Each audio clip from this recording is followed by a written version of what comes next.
Ya, saya itu pernah dapat pertanyaan, eh, Bante, kalau kita belajar dhamma itu sebenarnya untuk apa toh?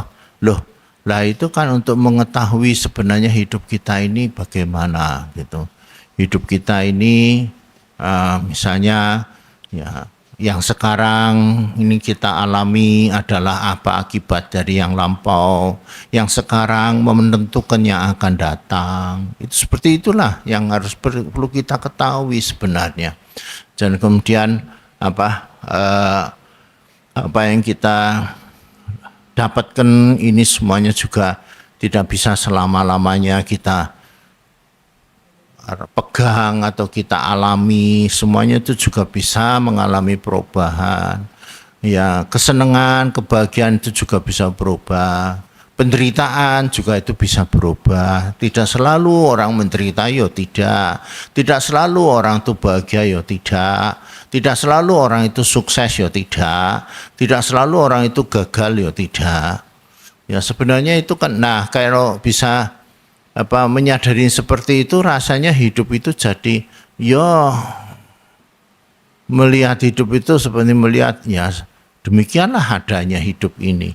Ya kita akan bisa melihat bahwa ya memang seperti itu, kenyataannya seperti itu. Jadi realita kenyataannya itu seperti itu. Jadi yang nyatane kayak gitu ya mbok wis diterima wae to. Nyatane kaya ngono kok arep apa meneh. Ya kadang kita itu sok wangel dan terima kasunyatan, kenyataan karena ya kita pikirannya tidak bisa mengerti nyatanya seperti itu. Ya udah nyatanya seperti itu. Lalu bagaimana kita selanjutnya? Masih ada hari esok. Hidup bukan cuma sekarang ini saja. Besok bagaimana? Apa yang kita lakukan sekarang untuk besok? Itulah cara berpikir seperti itu, cara berpikir Buddhis sebenarnya. Cara berpikir yang sesuai dengan apa yang Sang Buddha ajarkan. Ya, karena nah itu yang membuat kita itu menjadi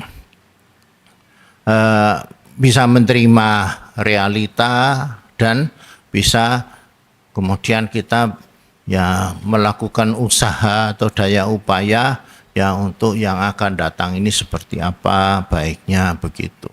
Ya, jadi yaitu belajar dhamma itu bisa mendalami nanti makin dalam pengertian kita terhadap dhamma, tentu kita akan menjadi makin ya tahu persis sebenarnya hidup kita itu seperti apa gitu. Hidup kita itu bagaimana. Ya, itu pengantar dari saya, silakan ditanyakan hidup kita seperti apa itu, ya monggo. Karena buat saudara masing-masing hidupnya beda-beda, buat saya juga hidupnya lain. Kalau saudara tanya mengenai saya jawab lain. Saudara mengenai apa masing-masing punya ya apa yang alami kehidupan ini juga beda-beda. Ya, jadi ya begitulah ya kehidupan ini. Memang kita berbeda, tidak mungkin ada orang yang sama. Itu karma kita kan macam-macam.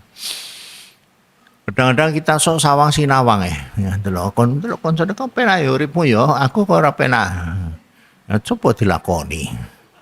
Kok penak ya dadi bante, mbok ya dadi bante ya. Dasare ngono. Penak dadi bante ya. Ya mbok dilakoni dadi bante ngono nah saya. Malah leh dene nambah anggota bante. Saya malah seneng. Penak dadi atasilani ya, mbok dilakoni atasilani ya ngono. Ya, kadang sawang sinawang itu, kadang rumput tetangga lebih hijau. Delok ke wong sesuk kok penak ya, aku kok susah teman. Bapak Ibu Saudara sekalian itu seperti hal-hal seperti itu sebenarnya yo ndak yo padha wae janjane kabeh.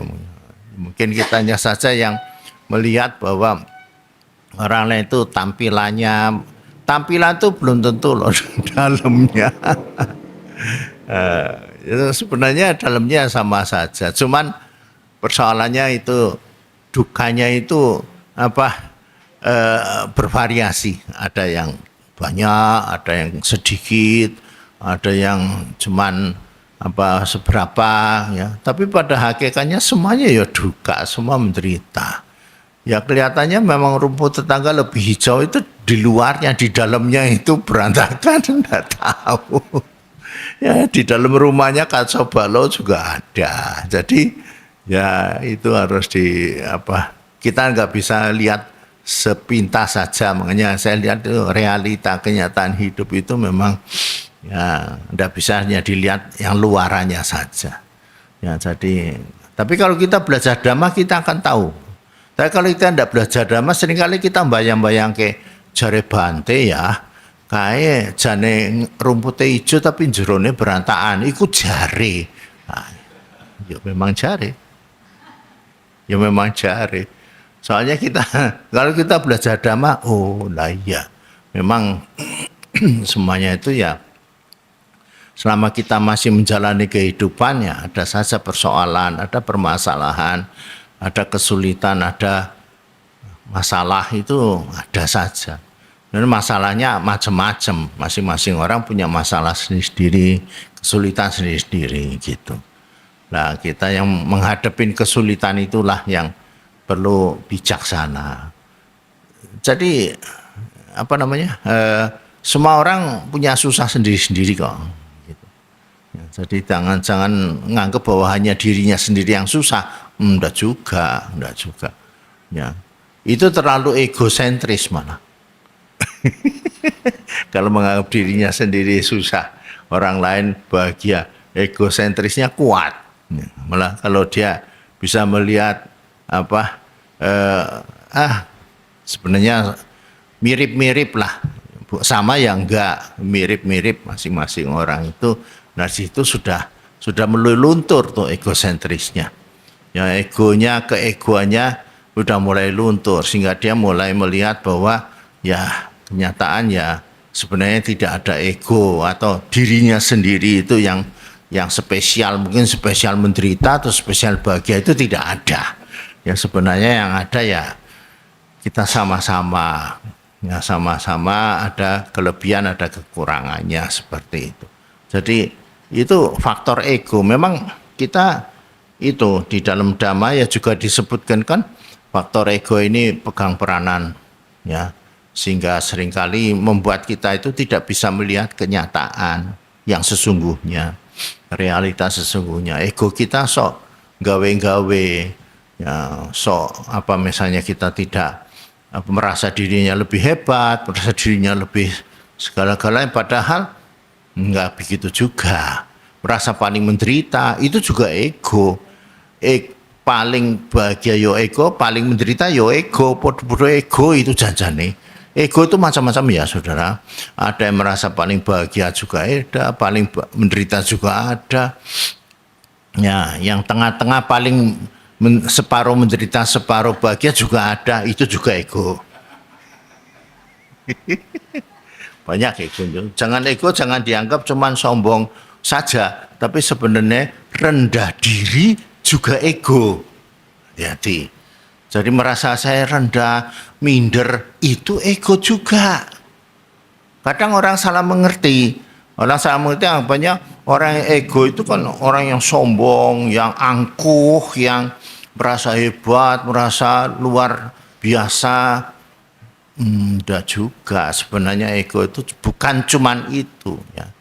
Orang yang rendah diri, yang merasa dirinya bodoh, merasa dirinya miskin, merasa dirinya tidak bisa apa-apa, itu juga ego.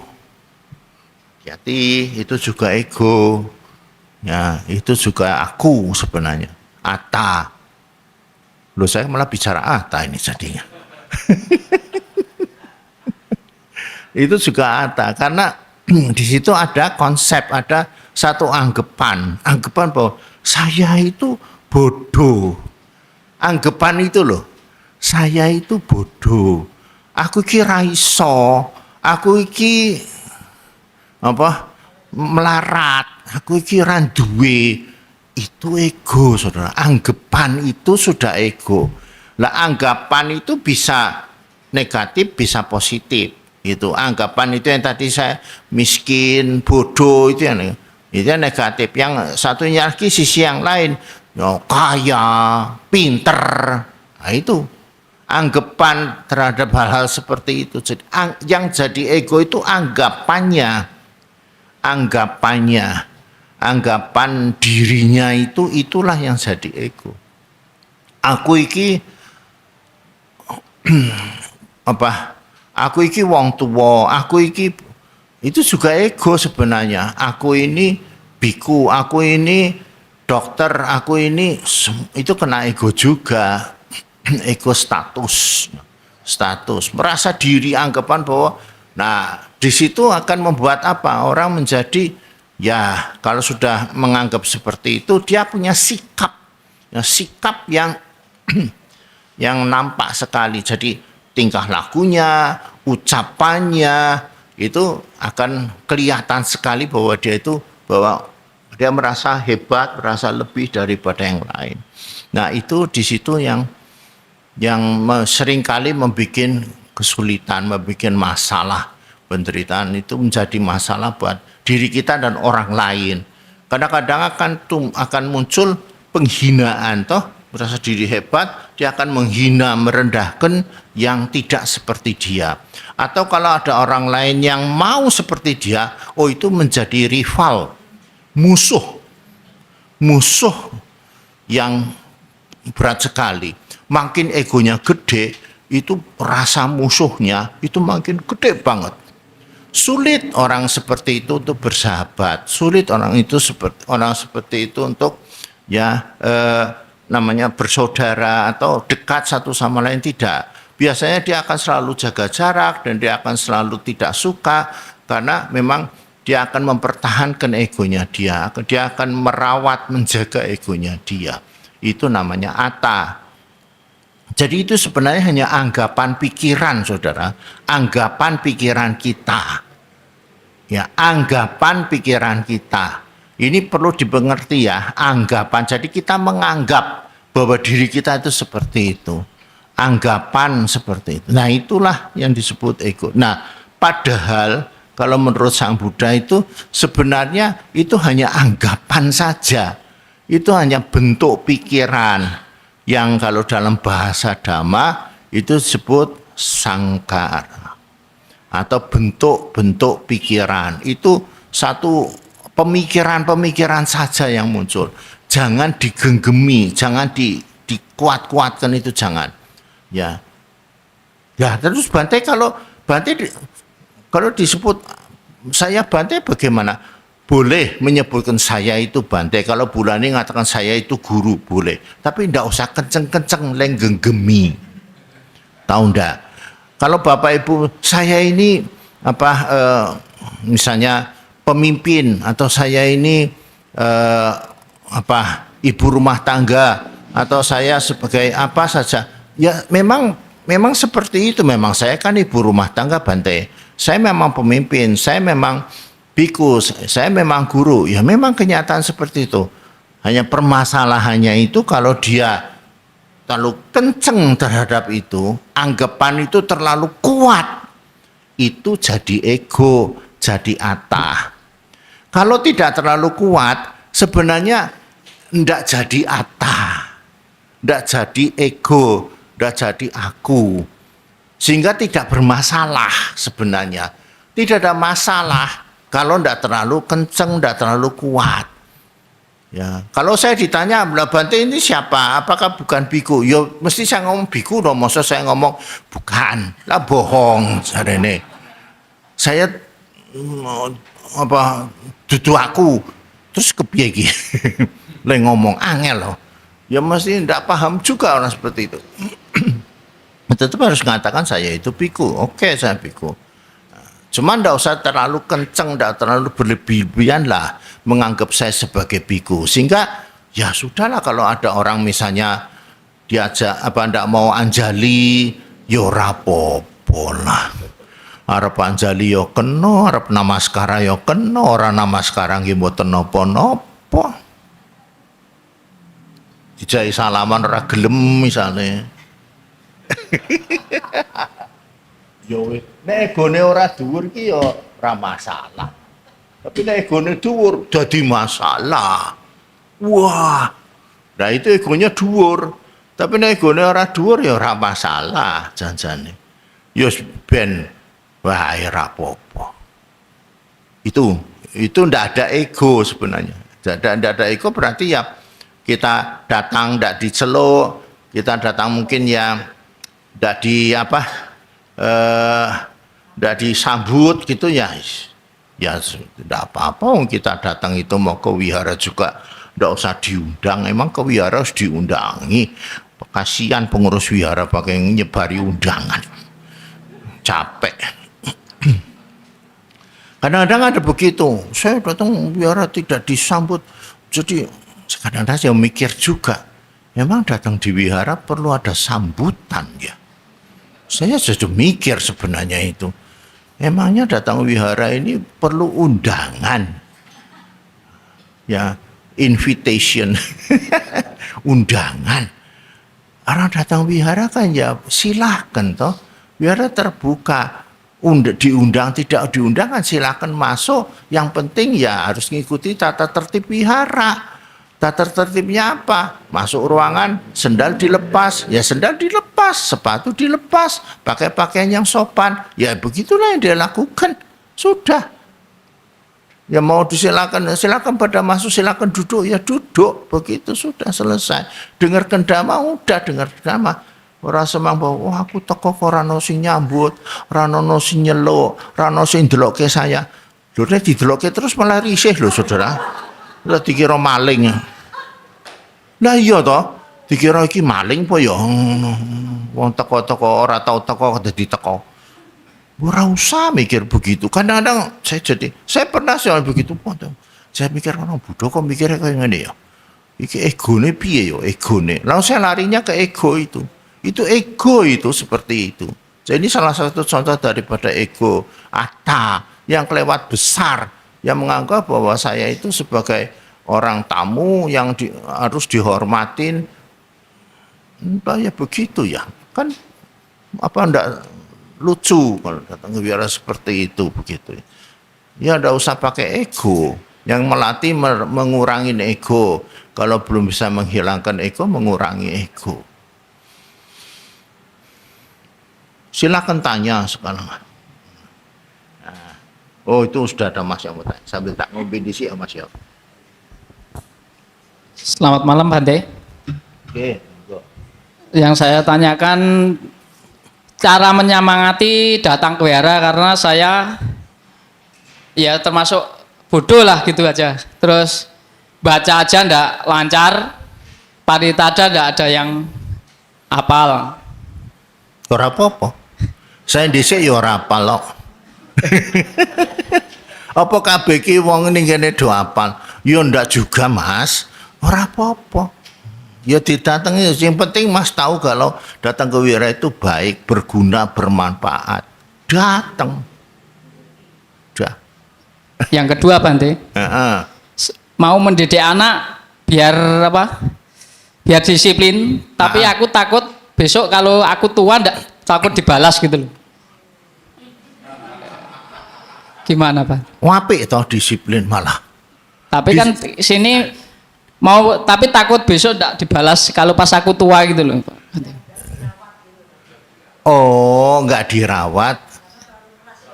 Oh, disiplinnya maksudnya terlalu keras, mendidik anak terlalu keras, khawatir. Lah, ya itulah ya kerasnya ono tujuannya. Harus kerasnya itu ada tujuannya, ada niatnya yang baik. Dan itu harus disampaikan anaknya. Dek,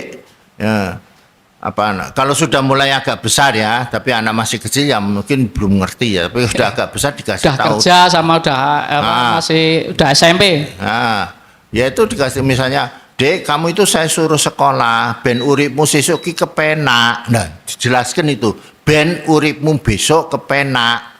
Ojo mung kowe saiki kudu sekolah. Titik. Yo bocah kesel. Terus bocah, kok aku dipaksa ya kudu sekolah. Stres aku. Ngono. Engko bocah ngomongnya ngono, stres aku. Aku ora betah. Wong tuaku kegawe susah uripku. Karena dia tidak tahu bahwa sebenarnya, Dek, kowe sekolah ben sesuk kowe uripe penak. Nek kowe sekolah, kowe dadi wong pinter. Sesuk uripmu jan lebih penak timbang saya. Ngono. timbang bapake ngono apik to ya ngono. No, harus ada penjelasan. Harus ada penjelasan supaya anak itu jadi ngerti karepe ki apa ngono lho. Maksud. Bagus. Tidak cuma belajar di sekolah, Pak. Apa? Bante. Apa? Saya suruh ya bersih-bersih. Apik. Terus? Ya takutnya kalau saya kasar itu besok takutnya dibalas kalau saya tua itu. Kalau dikon bersih-bersih dikasih tahu ben apa bersih-bersih. Kowe iki kudu resik-resik ben uripmu ki ya resik ora kena penyakit. Ben kowe iki yo dadine sehat. Dikasih tahu karena bersih itu pangkal sehat, ngono lho. Ora bersih iki marake penyakit, ngono. Dikandani. Nah, itu pengertian tuh penting. Tuku dikandani begitu, anak diajar ngerti. Nek anak diajar ngerti, nanti dia bisa nerima. Nerima, oh iya memang kudu resik-resik, mergone ben aku sehat. Nah itu bisa nerima. Lah kalau bisa nerima, nanti malah dia seneng sama orang tuanya. Malah bisa merasa, loh malah diajari sing apik-apik karo wong tuane toh. Jangan lalu malah, loh nanti saya besoknya itu piye? Mau seneng karo wong tuane gak malah apik. Eman sama wong tuane malah dadine. Di setiap jendela sama pintu udah saya kasih tulisan, saya suruh bersihin tapi cuma dibaca juga. Ya aja ditulisi wae. Aja tulisi wae kandhani. Dan yang penting mendidik anak itu kasih contoh.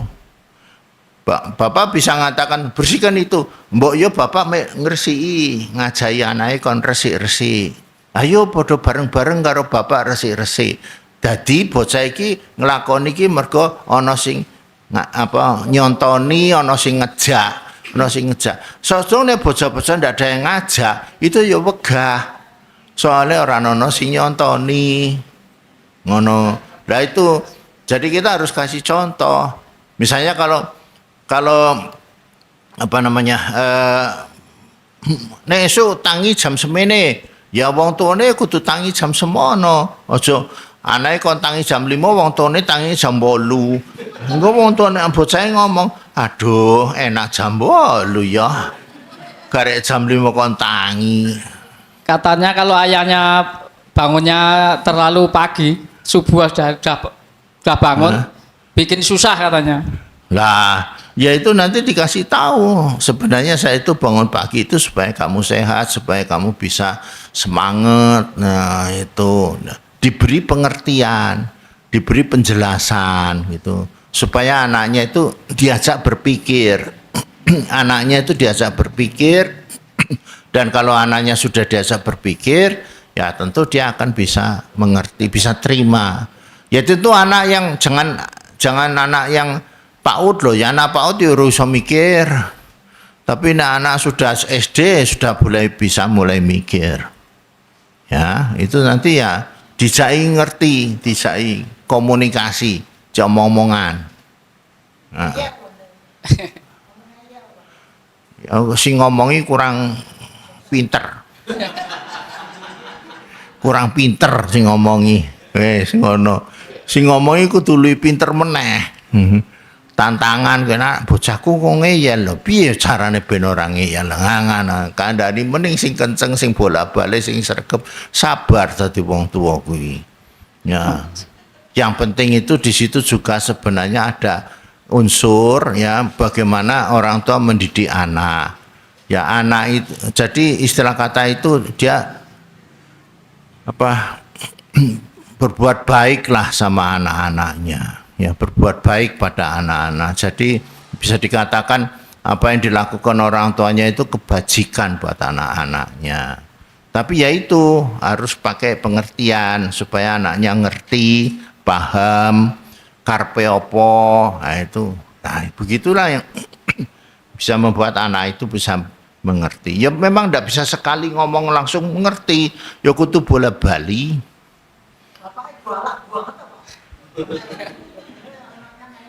Ya bapaknya nyontoni galak. Makasih Bante. Ojo galak-galak bapake. Ngono. Dadi ben anake bapak galak, anake melu galak. Jadi bapak mentung, anaknya diajari mentung. Nah, itu ada itu ilmunya begitu. Bapak mentung jadi anaknya pinter. Sekarang tak ganti aku ya mentung, iso diajari mentung. Akhirnya mentung juga. Ya, jadi ribut kalau ndak bisa mentung bapak mentung kancane. So nek wis kuat gentenan bapak sing dipentung. Nah, itulah jadinya. Ya, karena cara didiknya salah. Cara didiknya salah. Yaitu dipentung. Jadi ya gentenan engko nek wis tuwa ya pentung meneng wong tuane. Salah didiknya salah. Memang didik itu yo Makasih harus Bante. begitu ya. Makasih sama-sama. Ya silakan yang lain yang mau tanya.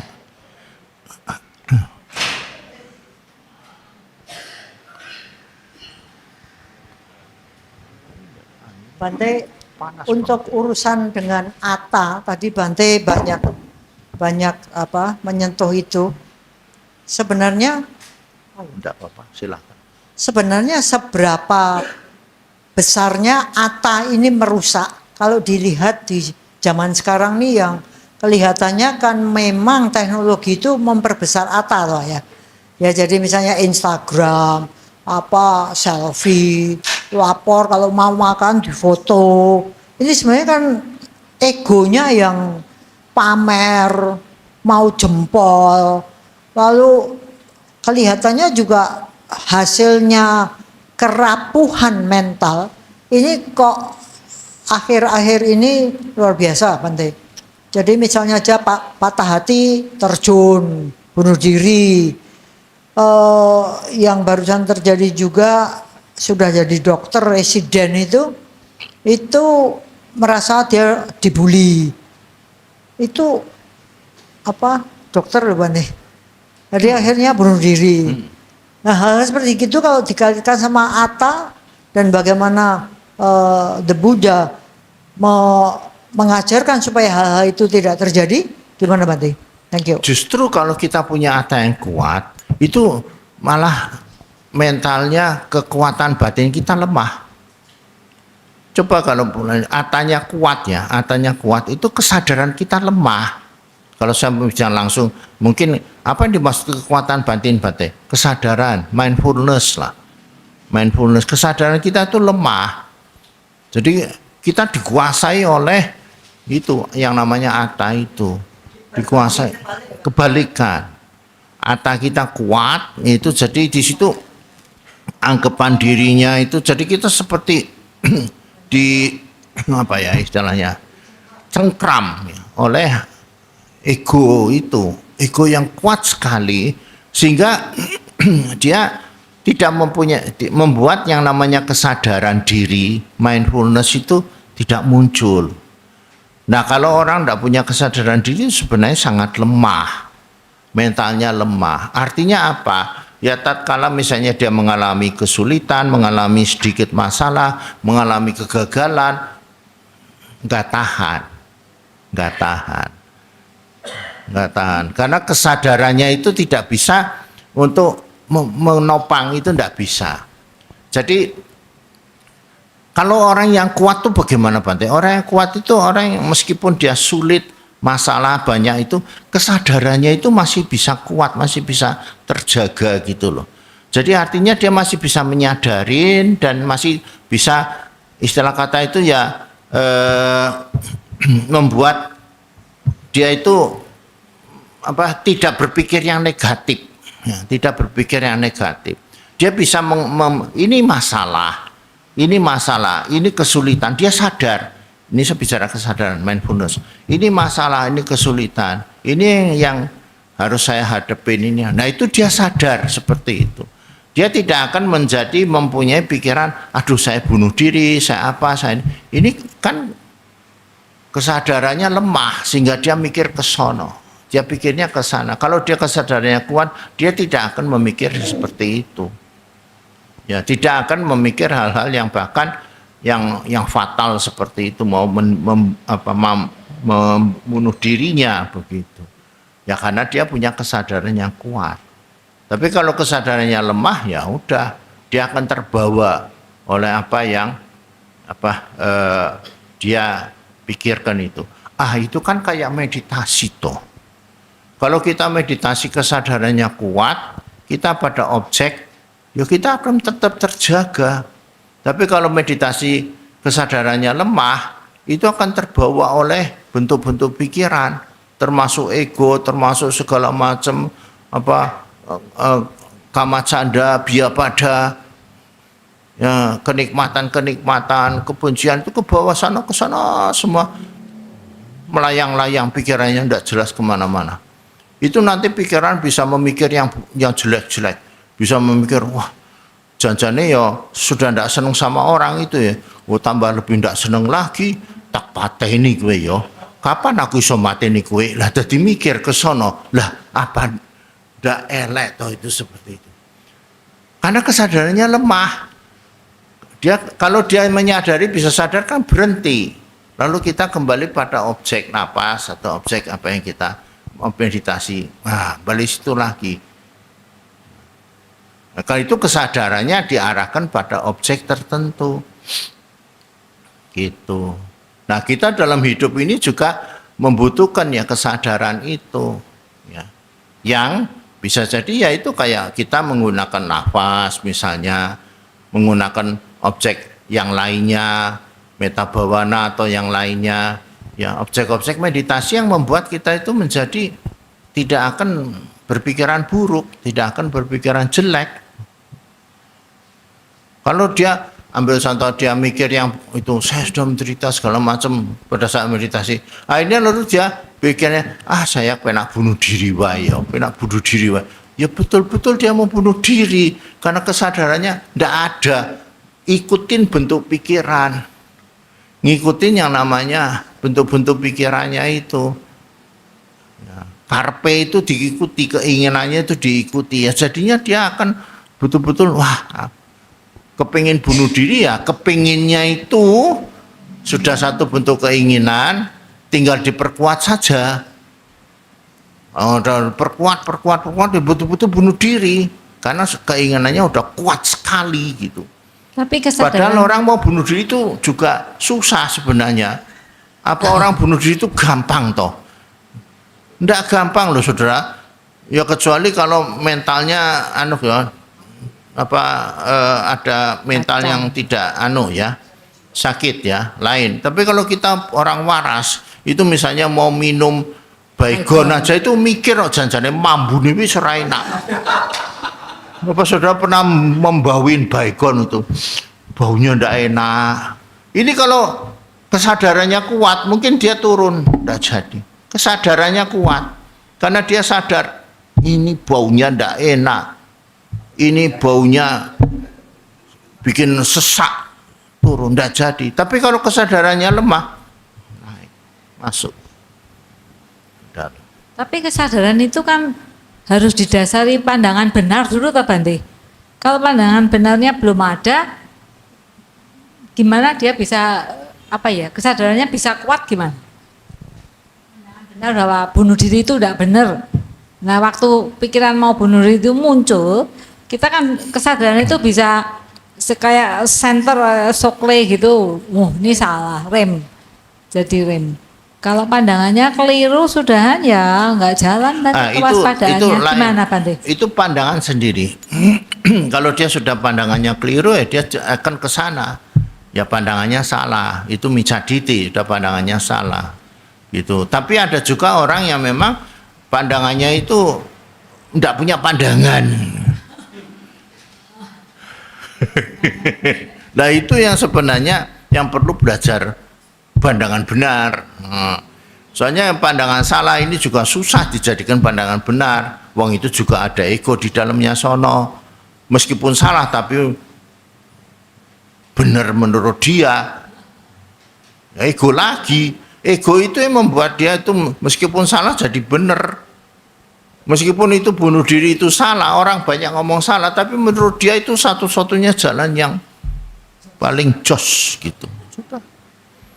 Itu ego dia. Jadi Nah, kesadaran ini memang kalau Bu Wina katakan ditambah itu kan samadhi, ditambah sama bijaksana. Oh, tambah lebih kuat. Ada samadhi, ada bijaksana, tambah lebih kuat. Ditambah lagi sila. Silanya apa? Meta karuna. Lebih kuat lagi. Begitu lihat ini, aduh kasihan ya anak saya, suami saya, istri saya tinggal. Kasihan. Tidak jadi. Karena punya meta karuna sama istri dan anak. Sama orang tua saya, aduh saya nanti saya minum baygon, orang tua saya nangis kasihan. Ada sila, ada meta, ada karuna, dia tidak jadi. Ditambah pandangannya benar, ini tidak jadi, yang kuat kesadaran. Lah kan yang nangani kan sila sama dipanya. Ajaran Sang Buddha kan sila sama dipanya. Ya memang akan menjadi kuat karena pakai sila samadhipanya. Semua yang kita lakukan jadi khususnya yaitu kembali pada itu. Persoalan-persoalan itu kan diserahkan dengan sila samadhipanya. Iya, kesadaran samadhi. Sama menjawab pertanyaan Mas itu tadi, bagaimana kepada anak, itu juga butuh sila, butuh metta karuna, cinta kasih dan kasih sayang. Kalau ngasih tahu anak itu dengan bahasa yang lembut, bahasa yang membuat anak itu tersentuh. Jangan diseneni, dijeweri, ya anaknya orang gelem. Dikandani kon resik-resik. Lah wong bapake kaya ngono, ora duwe meta karuna. Ana duwe meta karuna, ya mikir ki ya bocah. Iki iso ngerti ora, nek ora iso ngerti ya engko alon-alon. Ya sithik iki sesuk meneh kandhani meneh. Ayo diajak meneh. Nek ora engko diajak bersih-resih, nek wis dijaki jalan-jalan. Kadone resik-resik ya jalan-jalan. Itu meta karuna. Itu sila.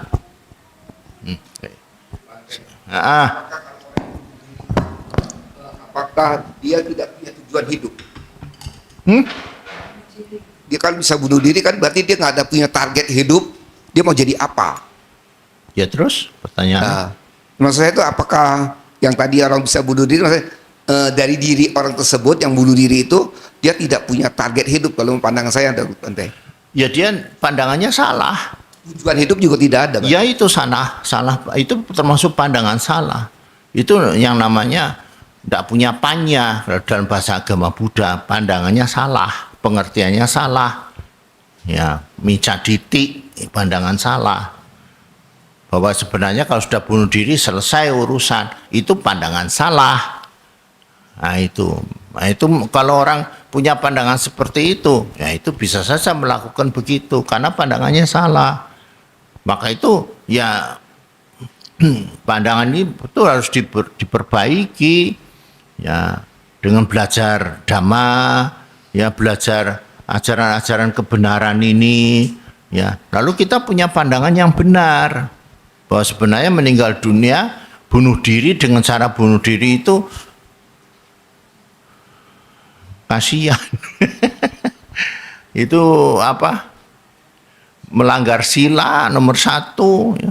Panatipata, tidak punya cinta kasih sayang buat dirinya sendiri, tidak punya cinta kasih sayang buat yang lain, keluarganya, kan kasihan keluarganya ditinggal. Belum lagi dia itu sebenarnya kalau memahami yang namanya kehidupan ya bukan cuma sekali ini saja, ya hidup setelah ini juga meninggal dunia akan ada kelanjutannya. Yang namanya kita punya karma, punya perbuatan. Jadi perbuatan itu tentu akan menyebabkan kita berlanjut. Kalau kita tidak punya apa, kalau tidak mengakui hidup yang berlanjut, bar mati ya ora ono meneh urip. Loh, lah perbuatan kamu buat apa? Kamu berbuat baik itu untuk apa?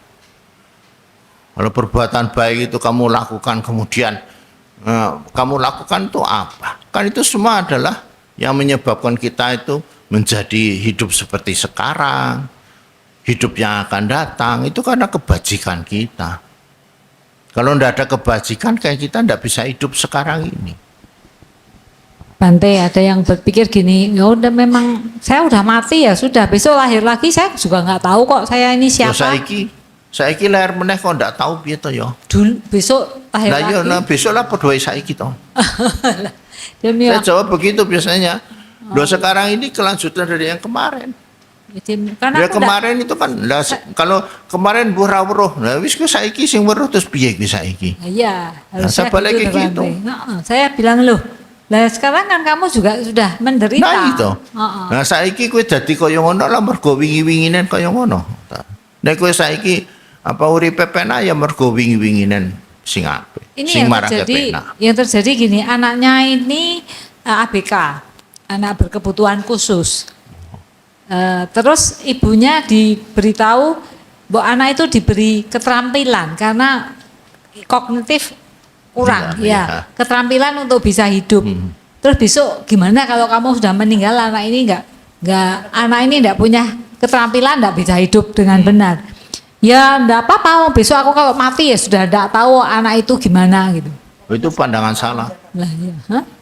Pokoknya sekarang saya manjakan aja, enggak usah diajari Oh, itu apa-apa. pandangan salah. Ya, Itu pandangan salah. diberitahu nggak bisa tuh Bante. Tidak bisa. Memang orang sudah itu apa namanya moha, awija, oh susah itu ngadepi orang seperti itu susah. Tapi orang bisa kayak gitu juga karena kamanya begitu. Dia terima warisan yang lampaunya memang seperti itu. Iya sudah begitu. Jadi pemikirannya sudah seperti itu. Iya. Nah itu kalau kita pakai sila, kita pakai meta karuna kan kasihan sebenarnya. Nanti besok dia akan seperti apa? Itu makanya itu kasihan. Itu ada sila di situ.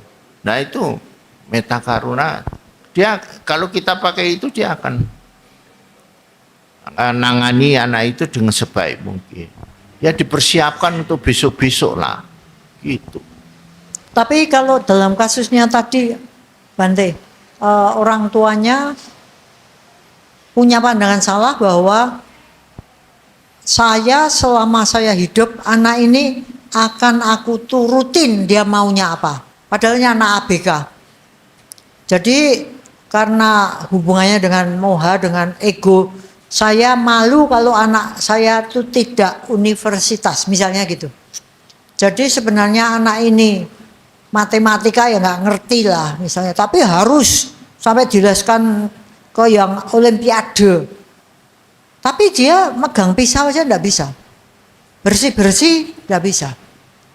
Nah kemudian kita lihat ini pandangan salah misalnya. Boleh nggak kemudian itu berlanjut dengan ya wes karena mama papai seperti itu kita nggak bisa nulungi apa-apa, terus pemikirannya menjadi gini, ya udah itu juga hokinya anak itu lahir dalam keluarga yang moha. Betul nggak Bante pemikiran seperti itu? Kalau kita yang pertama kali kita harus, kan itu ada urut-urutannya. Meta karuna mudita UPK. Jadi pertama kali kita menghadapi kasus itu dengan meta karuna dulu. Kalau memang itu sudah tidak berhasil baru UPK. Kalau yang Bu Lani katakan kan UPK, tenang seimbang, ya wis karmane kaya ngono. Ya kuwi UPK itu. Tapi UPK itu belakangan. Terakhir. Kalau UPK di nomor 1 kan nanti semua karmane. Lah nanti kita tidak mau berbuat baik apa-apa. Ada orang susah karmane. Ono wong sakit karmane. Terus tidak mau berbuat baik, menolong, membantu, wis karmane kok ben wae. Lah itu kan nanti kita tidak mau berbuat baik. Belas. Karena kita lihat itu semua sebagai karmane kabeh. Buah karmanya. Iya. Nah itu kan harus belakangan sebenarnya. Maka urut-urutannya kan itu jelas. Meta karuna mudita UPK. Ya pertama kali tentu harus punya meta dulu, karuna. Kemudian ya setelah kita berusaha, ya kita lakukan, kita kasih tahu segala macam, tidak berhasil ya itulah. PK, seimbang batin kita karena melihat itu sebagai kama dayado, mewarisi kama masing-masing. Nah kalau kemudian dilanjutkan dengan kalau itu saudara kita, jadi kalau orang tuanya mati, anak yang seperti itu, terus gimana? Gitu gimana? Itu kan terjadi sebenarnya kan kembali pada ego juga kan. Saya tidak mau diberui anak seperti itu yang nggak bisa apa-apa, kurang ajar dan sebagainya. Kalau kasusnya gitu gimana Pak Teh? Kenapa? Alasannya apa? Karena bapak ibunya mungkin sakit-sakitan, terus anaknya cuma satu. Kalau menambah penderitaan buat kita, ya memang kita bisa saja mengatakan tidak usah. Karena Nggak usah, boleh? Ya bisa, karena mau nambah penderitaan kok. Nah kita kan mengurangi penderitaan, bukan nambah penderitaan. Nah terus anaknya dikasihkan siapa Pak Teh? Nah sekarang Dikasihkan Pak Waidi aja ya. Loh, Biar diajari. kan ada yang menangani sendiri, mungkin anak berkebutuhan khusus dan yang lain, atau sana famili saudaranya yang Kalau mau nggak ada merawat. semuanya Bante. Kalau nggak ada yang mau, Nggak ada yang mau. nggak ada yang mau. Karena anak itu mencuri, Walah. mencuri untuk dia ngegame terus gitu. Terus malasnya setengah mati.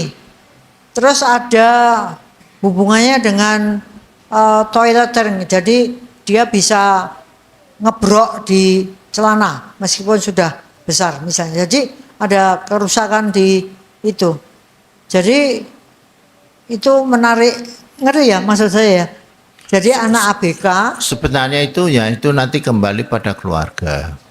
Saya sih ya jangan sampai istilah kakak adiknya jangan sampai tidak mau bertanggung jawab, karena kakak adiknya tetap harus ya tanggung jawab kakak adiknya. Ya bagaimana caranya, mungkin pakai pakai perawat yang menjagain dia, ya atau butuh siapa yang pakai apa. Ya, itu memang perlu penanganan khusus, namanya berkebutuhan khusus. Tapi tetap kembali pada kakak adik. Kalau orang lain kan tidak mau, sudah pasti kan tidak ada hubungan kakak adik. Ya kecuali orang lain yang memang mau ya silahkan. Tapi pada umumnya kan tidak mau. Tapi kembali pada kakak adiknya. Ya kakak adiknya tidak bisa melepaskan begitu saja. Tetap seperti itu, karena nanti apa namanya? bisa Nanti kan, harusnya nanti dianggap kan hak warisnya dapat bersama. Siapa tahu wong tuane sugih bagi-bagi warisan. Lah warisannya ya mesti dibagi juga, atau meskipun berkebutuhan khusus ya dapat bagian. Lah sing entuk sapa lah kakak ngadine juga toh. Nah, menurut hukum tetap seperti itu. Coba kita lihat dari pengertian hukum, ya begitu nanti jadinya kakak adiknya kan yang bertanggung jawab. Tidak bisa diselemparkan orang lain. Ya kecuali orang lain yang berkenan, ya lain hal.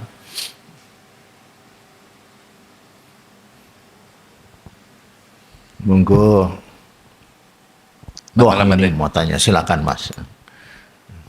Bante, ini kan saya itu kan ada pertanyaan dari kakak saya yang berbeda keyakinan. Terus dia itu kan tanya, orang yang sudah kerjanya mati-matian, tapi kok hidupnya masih seperti itu, gitu loh. Terus pokoknya dia terus kosong terus ya, kelihatannya gitu loh, Bante. Lah terus itu bagaimana cara kita sebagai Buddhis itu urut-urutannya bagaimana menjelaskannya gitu, Bante? Terima kasih, Bante. Ya hidup rekoso itu ya menerima akibat dari yang kemarin-kemarin. Nah yang sekarang kita kerja keras ya akan terima akibatnya besok-besok, begitu. Tidak bisa kan yang kemarinnya kemarin, sekarang beda. Ya, jadi yang kemarin kita melakukan apa kita nggak tahu persis. Yang penting sekarang kita hidupnya rekoso. Ya itulah berarti yang kemarin ada yang kurang beres mungkin atau bagaimana. sehingga menyebabkan kita rekoso hidupnya sekarang. Nah kita juga ndak usah nyelidiki yang kemarin, stres nanti. Ndak usah tak selidiki dhisik, sing dhisik kaya apa, takon karo wong pinter, ora usah. Sing penting semuanya itu kan menurut hukumnya kama yang plus hasilnya plus, min hasilnya min. Baik hasilnya baik, buruk ya buruk. Kalau sekarang buruk mestinya kemarinnya buruk. Kalau sekarang separuh baik separuh buruk, ya kemarinnya separuh baik separuh buruk. Begitu. Ya ndak usah kita nyelidiki dulu.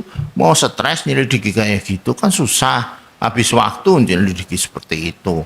Yang penting hukumnya itu yang baik ya hasilnya baik, yang buruk hasilnya buruk. Jadi yang kita sekarang terima, ya itulah kita terima. Ya kenyataannya seperti itu. Ndak usah kita ngomong baik buruk juga sebenarnya. Nanti kita sok ndak terima.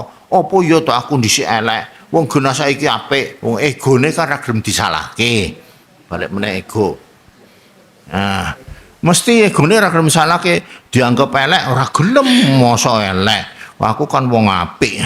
Sak dunya kabeh wong ngertini apik kok saiki ya. Lah pasti ndak mau ego. Jadi ndak usah utak-utik urusan baik dan buruk, tapi sekarang begini ya sudah, inilah realita, inilah kenyataan hidup.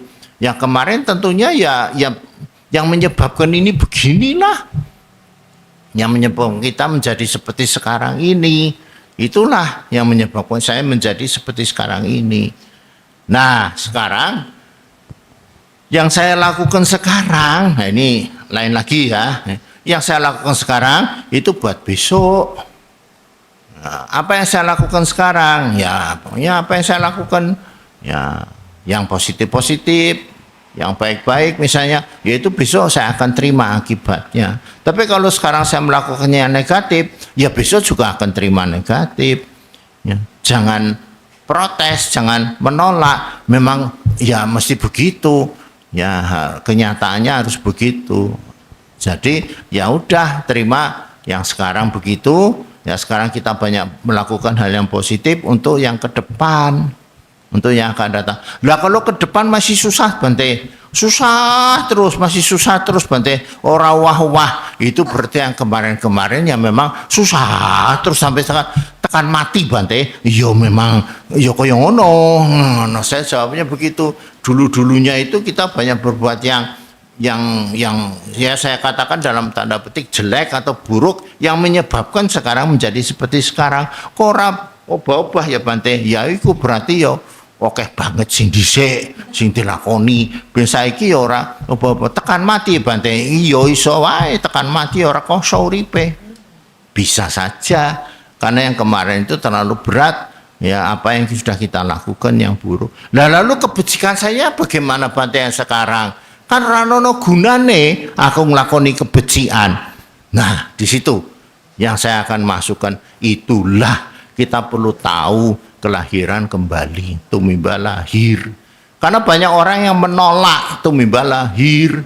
Ranono lahir besok, ranono urip meneh ranono. Ya, nanti kalau kasusnya seperti yang saya ceritakan ini, buat apa berbuat baik? Buat apa kerja keras? Lo mau tekan mati aku ya ora koso. Aku tetep orang duwe, tekan mati tetep orang duwe. Saiki aku nyambut gawe macam-macam nggo apa? Ra ono gunane. Enake piye? Ya saiki nyolong. Bar saiki. Nyolong, mateni wong. Akhirnya begitu. Nyolong mateni wong, sing penting saiki aku njaluk uripe ben kepenak, ben ngobahi nasib saya. Celaka dia. Kalau dia berpikir seperti itu, bikin penderitaan buat dia dan orang lain. Kasihan orang lain yang dibunuh, yang dirampok. Kita tidak bisa mikir diri kita sendiri saja. Saya kan dapat banyak Bante, untung banyak. Yang rugi itu banyak. Yang dirampok, yang dibunuh, bunuh satu, bapaknya, anaknya kan kasihan, istrinya siapa yang mau ngopeni? Kalau kita punya pikiran meta, karuna, tidak sampai hati, mata ini situ. Itu yang menyebabkan kita juga, nah itu, jadi kembali lagi ya, kita berbuat kebaikan itu, lalu bagaimana Bante? Ya itu besok kelahiran kita yang akan datang yang akan terima. Maka itu ada kelahiran yang akan datang yang akan menerima akibat daripada perbuatan kita sekarang. Tuh. Kalau orang yang menolak kelahiran yang akan datang atau tumimba lahir atau ya kelahiran kembali itu, wah, itu sama saja menolak hukum karma, saya bilang itu. Itu menolak hukum karma itu totally itu. Saya tolak itu, menolak sebenarnya itu enggak bisa dia. Enggak menolak hukum karma sebenarnya. Sang Buddha mengajari tumimba lahir. Sang Buddha mengajari alam-alam kehidupan, ada 31 alam. Untuk apa? Hukum karma. Yang penting hukum karma ini loh, supaya jelas kita ceto welo-welo hukum karma. Yang berbuat baik kamu jadi manusia, kalau kamu berbuat buruk kamu jadi binatang. Dari makhluk halus, tiracana, yaka, asura, peta. Itu supaya jelas. Hukum karmanya itu jelas ceto welo-welo. Kalau tidak dijelaskan alam-alam kehidupan, nanti kita tidak jelas. Berbuat baik lalu tadi apa? Berbuat buruk tadi apa? Ora cetha. Tidak ada kelahiran kembali, lebih-lebih. Lah, buat apa berbuat baik? Tidak ada gunanya berbuat baik. Buat apa jadi biku? Buat apa jadi pengkhotbah dhamma? Ngapain? Capek-capek yang dikhotbah cuma begitu-begitu. Tidak ada gunanya orang yang cuma neta itu. Belum tentu mau jalanin, enggak ada urusan, saya belum tentu jalanin itu, tidak jalanin. Yang penting saya berbuat baik. Begitu. Ngapain nulis buku, terjemahkan buku banyak-banyak, belum tentu dibaca. Lah, kalau kita mikir kayak gitu, ya buat apa kita berbuat baik? Ya kita kan ya sekarang nggak dibaca, ya enggak apa-apa lah. Yang penting kita berbuat baik. Ya, untuk besok-besok. Lalu kapan Bante? Ya besok kau sudah meninggal dunia dong. Lah kenapa? Ya kita kan ini badan ini kan hancur. Badan ini pasti akan hancur. Tidak ada orang yang badannya tidak hancur. Pasti badan ini akan hancur. Pasti mati. Semua orang pasti mati. Lalu bagaimana? Lah itulah karma itu kan berlanjut. Karma baik, karma buruk berlanjut. Berlanjut pada apa Bante? Ya kehidupan berikutnya ya. Kalau udah bukan kehidupan berikutnya, ya kemana? Kehidupan berikutnya dia akan berlanjut. Itu karena apa yang sudah kita lakukan itu akan berlanjut pada kehidupan berikutnya. Gitu. Kalau sekarang bermeditasi, nggak bisa Bante, masih belum tenang, nggak apa-apalah. Duduklah 1/4 jam, meditasilah, sudah. Nggak tenang, nggak apa-apa. Nanti sampai mati nggak tenang, ya nggak apa-apa. Saya gitu kan tetap. Ora apa-apa. Sing penting saiki wis latihan meditasi. Lalu piye Bante? Nek lahir yang akan datang kita lebih lancar le meditasi. Yang sekarang sudah latihan. Nanti besok lebih pinter. Besok-besok. Emangnya orang mau mencapai kesucian sadek sanyek, ora nono ilmune. Dudu sulapan. Apa mau jadi baik itu sadek sanyek? Enggak bisa. Kita enggak bisa main sulap. Harus melalui proses, dan itu harus tekun, telateni. Ya sekarang mungkin belum bisa mengajar dengan baik ya, maklum saja. Mungkin ada guru baru ya enggak apa-apa, ditekuni saja. Yang penting kita udah berlatih, apa yang kita lakukan ini latihan. Sampai kita meninggal dunia juga belum bisa Bante. Ya ora apa-apa, latihan. Nggo sesuk nek kowe lahir meneh iso digawa. Kepinterane iki digawa, sok lahir meneh. Engko nek lahir meneh kan kowe saya luwih apik berproses sampai jadi orang yang unggul. Tuh.